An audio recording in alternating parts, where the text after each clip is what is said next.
எல்லாருக்குமே கன்ஃபியூஸ் ஆகிற ஒரு டாபிக் என்னன்னா நம்மளுக்கு லாக்கோப்ரான் ஒரு 5 நிமிஷத்துல எப்படி பார்க்கலாம், ஒரு புரிஞ்சுக்கலாம், எப்படிலாம் கீவேர்ட்ஸை வந்து நீட் கொஸ்டின்ஸ்ல அப்ரோச் பண்ணலாம் அப்படின்றத இந்த வீடியோல பார்க்கலாம். லாக்கோப்ரான் மாலிகுலர் பேசிக் ஆஃப் இன்ஹெரிட்டன்ஸ்ல இருந்து வந்திருக்கோம்.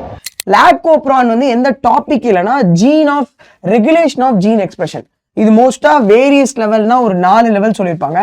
Transcription level, processing level, translation level, transport level and translation level. இது எல்லாருக்குமே உங்களுக்கு தெரியும். ஒவ்வொரு ஜீன் வந்து பார்த்தோன்னா ஒரு பர்டிகுலர் ஃபங்க்ஷன் பண்ணும், இல்லை குரூப் ஆஃப் ஃபங்க்ஷனை பண்ணும். அது ஆக்சுவலி எப்படி எக்ஸ்பிரஸ் பண்ணும்னா, உடம்புக்குள்ள டிஎன்ஏ ஜீன் வந்து டிரான்ஸ்கிரிப்ஷன் டிரான்ஸ்லேஷன்ல கடைசியாக ப்ரோட்டீனா எக்ஸ்பிரஸ் பண்ணும். அப்படின்னா ப்ரோட்டீன் என்சைமா மாறி சப்ஸ்ட்ரேட்டை ப்ராடக்டா மாறி அப்படி கூட எக்ஸ்பிரஸ் பண்ணும். இதுல பீட்டா கேலக்டோசிடேஸ்ன்ற ஒரு என்சைம் ஒரு ஜீனால ப்ரொடியூஸ் பண்ணுது. அது வந்து லாக்டோஸை வந்து கேலக்டோஸ் குளுக்கோஸா மாற்றும். இது லைக் ப்ரோகேரியாட்டிக் ஆர்கானிசம் ஈகோலைல இது வந்து மோஸ்டா நடக்கும். இதை ஒரு குரூப் ஆஃப் ஜீனு எப்படி இந்த என்சைமை ப்ரொடியூஸ் பண்ணி லாக்டோஸ் மெட்டபாலிசம் பண்றாங்களோ இந்த ஸ்டடியை பத்தி படிக்கிறதா lac operon. Okay. And regulation of genes நம்ம உடம்புல வந்து இப்போ பாக்டீரியா வந்து சும்மாலாம் அந்த ஜீனை ஆக்டிவேட் பண்ணாது. அதை ரெகுலேட் பண்றதுக்கு மெட்டபாலிக் ரியாக்ஷன்ஸ் தேவை, பிசியோலாஜிக்கல் கண்டிஷன், என்விரான்மெண்ட், இது எல்லாமே தேவை. ஓகே, இது தேவையில்ல. எஸ், ப்ரோகேரியாட்டிக்னு எடுத்தோம்னா இந்த மாதிரி பாக்டீரியால வந்து பார்த்தோன்னா, பாக்டீரியால யூகேரியாட்டின்னு சரி பார்த்தோன்னா நம்மளுக்கு பாசிட்டிவ் ரெகுலேஷன்ஸ், நெகட்டிவ் ரெகுலேஷன்ஸ் ரெண்டுமே இருப்பாங்க. பாசிட்டிவ் ரெகுலேஷனை ஆக்டிவேட்டர் சொல்லுவாங்க, நெகட்டிவ் ரெகுலேஷனை ரெப்ரஸார்னு சொல்லுவாங்க. இப்போ நம்ம கான்செப்ட் குள்ள வரலாம். Okay, apron. ஃபர்ஸ்ட் ஓப்ரான்னா என்னன்னா ஒரு ஸ்பெசிபிக் ஆப்ரேட்டர். இது என்ன சொல்ல வராங்கன்னா, இப்போ இதான் வந்து டிஎன்ஏ. இந்த இடத்துல நான் வரைஞ்சிருக்கேன் பார்த்தியா, இதான் டிஎன்ஏ. இங்க பாரு, ஒரு இடத்துல 3' to 5', இன்னொரு இடத்துல 5' to 3'. இப்போ இந்த டிஎன்ஏ டபுள் ஸ்டாண்ட் டிஎன்ஏல இப்போ நீயே பாரு, இதான் ஸ்ட்ரக்சுரல் ஜீன். இதுல தான் இசட் ஜீன் இருக்காங்க, ஒய் ஜீன் இருக்காங்க, ஏ ஜீன். இந்த ஜீன்ஸ் எல்லாமே கோடாகி வந்துருச்சுன்னா எனக்கு ஒரு 3 விதமான என்சைம் கிடைக்கும். இசட்டுக்கு பீட்டா கேலக்டோசிடேஸ், ஒய்க்கு பர்மியேஸ், ஏக்கு டிரான்ஸ் அசிட்டலேஸ் கிடைக்கும். இந்த என்சைம்ஸ் எல்லாமே அந்த டிஎன்ஏல ரீட் ஆனாதான் நம்மளுக்கு எம்ஆர்என்ஏ கிடைக்கும். அந்த எம்ஆர்என்ஏல இருந்து புரோட்டீன் கிடைக்கும். இதை ரீட் பண்றதுக்கு, கண்ட்ரோல் பண்றதுக்கு வந்து பார்த்தோன்னா ஒரு ஆப்ரேட்டர் இருப்பாங்க. ஆப்ரேட்டர்னா எதுவும் இல்லை, அந்த ஆப்ரேட்டர் தான் ஆர்என்ஏ பாலிமரேஸ்ன்ற ஒரு என்சைம் போய் அங்க உட்காந்து இந்த 3 ஜீனையும் ரீட் பண்ணி நம்மளுக்கு ஒரு எம்ஆர்என்ஏ ப்ரொடியூஸ் பண்ணுவாங்க. அது மூலியமா நம்மளுக்கு டிஃப்ரெண்ட் புரோட்டீன் என்சைம்ஸ் வந்து கிடைக்கும். ஆனா இதுக்கு தடங்களா இந்த இடத்துல ப்ரொமோட்டார்னு ஒருத்தங்க இருக்காங்க பத்தியா. ஓகே, இந்த ப்ரொமோட்டார் என்ன பண்ணுவாங்கன்னா, நல்லா பார்த்துக்கோ, ப்ரொமோட்டார் இருக்காங்க, ஆக்டிவேட்டர் இருக்காங்க. இங்க பாரு, நான் இந்த இடத்துல வந்து தெளிவாவே போட்டிருக்கேன் பாரு. ப்ரொமோட்டார்ல வந்து பார்த்தோன்னா ஆர்என்ஏ பாலிமரேஸ் போய் பைண்ட் ஆவாங்க. சாரி, இந்த இடத்துல வந்து நான் ஆப்ரேட்டர்ல பைண்ட் ஆகும்னு சொல்லிட்டாங்க. ப்ரொமோட்டார்ல தான் ஆர்என்ஏ பாலிமரேஸ் பைண்ட் ஆவாங்க. ஆனா அதுக்கு பக்கத்துல ஆப்ரேட்டர் இருப்பாங்களா, இந்த இடத்துல ரெப்ரஸார் புரோட்டீன் வந்து போய் பைண்ட் ஆவாங்க. ரெப்ரஸார் புரோட்டீன் போய் அங்க பைண்ட் ஆயிட்டாங்கன்னா ப்ரொமோட்டார்ல பைண்ட் ஆன ஆர்என்ஏ பாலிமரேஸால மூவ் ஆக முடியாது. மூவ் ஆகலைன்னா ரீட் பண்ணவே முடியாது.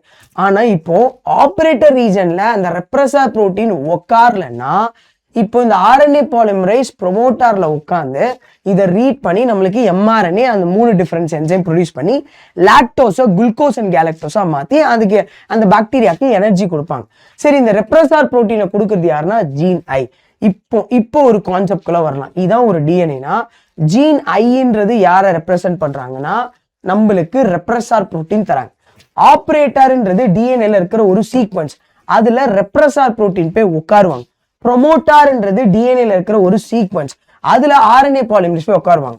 இப்போ ப்ரொமோட்டார் பார்த்தோன்னா இப்போ இங்க வந்து பார்த்தோன்னா ப்ரொமோட்டார் பின்னாடி இருக்காங்க, ஆப்ரேட்டர் இந்த ஆப்ரேட்டர்ல அந்த ரெப்ரஸார் புரோட்டீன் போய் அங்க உட்கார்ந்தாங்கன்னா ப்ரொமோட்டார்ல உட்கார்ந்துருக்க ஆர்என்ஏ பாலிமரேஸ் என்சைமால ஃபர்தரா மூவ் பண்ண முடியாது. இப்போ என்ன ஆகும்னா, அந்த பாக்டீரியாவை சுத்தி லாக்டோஸ் இருந்துச்சுன்னா இந்த லாக்டோஸ் போய் ரெப்ரஸார் புரோட்டீன்ல போய் பைண்ட் ஆகி இப்போ இந்த ரெப்ரஸார் புரோட்டீன் போய் இந்த ஆப்ரேட்டர்ல பைண்ட் ஆகாம விட்டுரும். அப்ப என்ன ஆகும், ப்ரொமோட்டார்ல இருக்கிற ஆர்என்ஏ பாலிமரேஸ் கொஞ்சம் ஃப்ரீயா இருப்பாங்க, தடங்களே இல்லாம ரீட் பண்ணிட்டு போயிடுவாங்க. இப்போ திருப்பி இதை ஒரு வாட்டி கன்சைஸா ஷார்ட்டா சொல்லட்டா, இங்க பாரு, இதான் ஒரு டிஎன்ஏனா ஜீன் ஐ வந்து நம்மளுக்கு ரெப்ரஸார் புரோட்டீன் ப்ரொடியூஸ் பண்ணுவாங்க. ஓகே, இன்னும் கொஞ்சம் திக்னஸை கம்மி பண்ணிட்டு நான் சொல்லித்தரேன். இப்ப பாரு, ஜீன் ஐ வந்து ரெப்ரஸார் புரோட்டீனை ப்ரொடியூஸ் பண்ணுவாங்க. இதுல ப்ரொமோட்டார்ல வந்து பார்த்தோன்னா ஆர்என்ஏ பாலிமரேஸ் உட்கார்ந்துட்டு இருப்பாங்க. ஆப்ரேட்டர்ல பார்த்தோன்னா அந்த ரெப்ரஸார் புரோட்டீன் போய் உட்கார்ந்து இருப்பாங்க. இப்போ வெளியே லாக்டோஸ் இருந்ததுனால இந்த லாக்டோஸ் போய் ரெப்ரஸார் புரோட்டீன்ல போய் உட்காரப்புறம் இப்போ ரெப்ரஸார் புரோட்டீன் பிளஸ் லாக்டோஸ் இவங்க ஒரு காம்பினேஷன் ஆகி ஆப்ரேட்டர் புரோட்டீன்னால இந்த ரெப்ரஸார் புரோட்டீன் போய் ஆப்ரேட்டர் ரீஜன்ல போய் உட்கார முடியாது, கீழே விழுந்துருவாங்க. அப்படி விழுந்துட்டாங்கன்னா ப்ரொமோட்டர் சீக்வன்ஸ்ல உட்காந்துருக்க ஆர்என்ஏ பாலிமரேஸ் ஃப்ரீயா வந்து அந்த இசட் ஜீன் ஒய் ஜீன் ஏ ஜீன் மொத்தத்தையும் ரீட் பண்ணி நம்மளுக்கு டிஃப்ரெண்ட் என்சைமை ப்ரொடியூஸ் பண்ணுவாங்க. இந்த டிஃப்ரெண்ட் என்சைம்ஸ் என்ன பண்ணும்னா நம்மளுக்கு பாக்டீரியாவுக்கு வெளியே இருக்க லாக்டோஸ் எல்லாத்தையும் உள்ள கொண்டு வந்து குளுக்கோஸ் அண்ட் கேலக்டோஸா மாத்தி உனக்கு எனர்ஜி அந்த பாக்டீரியாவுக்கு எனர்ஜியா ப்ரொடியூஸ் பண்ண ஆரம்பிப்பாங்க. இதுதான் கீவேர்டு. ரெப்ரஸார் புரோட்டீன்னா ஜீனை ஞாபகம் இருக்கணும். Operator sequence repressor protein bind ஆகிறதுக்கு, promoter sequence RNA polymerase, Z beta galactosidase, Y permease, A transacetylase. So இது கொஞ்சம் அதிகமா பார்த்துக்கணும். இதுதான் லாஸ்ட் ரொம்ப ரொம்ப இம்பார்ட்டன்ட். இந்த கொஸ்டின் நம்ம என்சிஆர்டில இருக்க. How long the lac operon would be expressed in the presence of lactose. Lactose இருக்கிற வரைக்கும் எப்படி லாக்டோப்ரான் ஆன் ஆகிட்டே இருக்கும். லாக்டோஸ் இருக்கோ இல்லையோ ஒரு ஒரு ஒரு 0.1% 1% எப்பவுமே லாக்டோப்ரான் ஆன்லயே தான் இருப்பாங்க. ஸோ லாக்டோஸ் வந்து பார்த்தோன்னா லாக்டோஸ் இல்லைன்னா பேசல் ரேட், லாக்டோஸ் இருக்காங்க குளுக்கோஸ் இல்லைன்னா ஹை ரேட், லாக்டோஸ் இருக்காங்க குளுக்கோஸ் லாக்டோஸ் குளுக்கோஸ் 2 பேர் இருந்தாலும் ஹை, லாக்டோஸ் இருக்காங்க குளுக்கோஸ் இல்லைனா மாடரேட், லாக்டோஸ் இல்லைன்னா பேசல் ரேட். ஸோ இதுதான் கீவேர்ட். அதுல என்னென்ன சீக்வன்ஸ் எங்கெங்க உட்காரும், என்ன ரெகுலேஷன்ஸ், இதை மட்டும் லாக்டோப்ரானுக்கு படிச்சாவே நம்மளால லாக்டோப்ரானை அதுல இருந்து வர என்ன மாதிரி ட்ரிக்கி கொஸ்டின் தான் நம்மளால எழுத முடியும். ஃபர்ஸ்ட் கான்செப்ட் தெளிவா இருந்தாவே இதுல வர கொஸ்டின்ஸை நம்மளால ஈஸியா அட்டென்ட் பண்ண முடியும். ஸோ தேங்க்யூ ஸோ மச் பசங்களா. All the best for your NEET exam.